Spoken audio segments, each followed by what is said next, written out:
2 Corinthians chapter 10. Now I, Paul, myself, beseech you by the meekness and gentleness of Christ, who in presence am base among you, but being absent am bold toward you.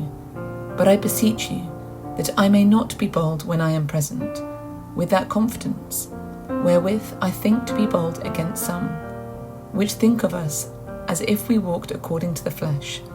For though we walk in the flesh, we do not war after the flesh. For the weapons of our warfare are not carnal, but mighty through God to the pulling down of strongholds, casting down imaginations, and every high thing that exalteth itself against the knowledge of God, and bringing into captivity every thought to the obedience of Christ, and having in a readiness to revenge all disobedience, when your obedience is fulfilled. Do ye look on things after the outward appearance? If any man trust to himself that he is Christ's, let him of himself think this again, that as he is Christ's, even so are we Christ's. For though I should boast somewhat more of our authority, which the Lord hath given us for edification, and not for your destruction, I should not be ashamed, that I may not seem as if I would terrify you by letters.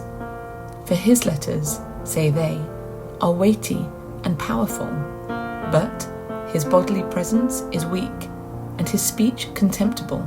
Let such an one think this, that such as we are in word by letters, when we are absent, such will we be also indeed, when we are present. For we dare not make ourselves of the number, or compare ourselves with some that commend themselves, but they, measuring themselves by themselves, and comparing themselves among themselves, are not wise. But we will not boast of things without our measure, but according to the measure of the rule, which God hath distributed to us, a measure to reach even unto you. For we stretch not ourselves beyond our measure, as though we reached not unto you.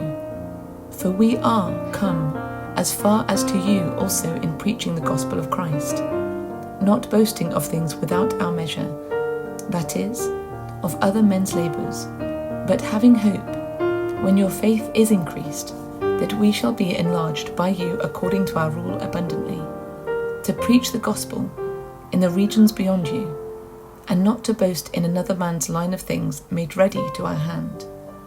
But he that glorieth, let him glory in the Lord. For not he that commendeth himself is approved, but whom the Lord commendeth.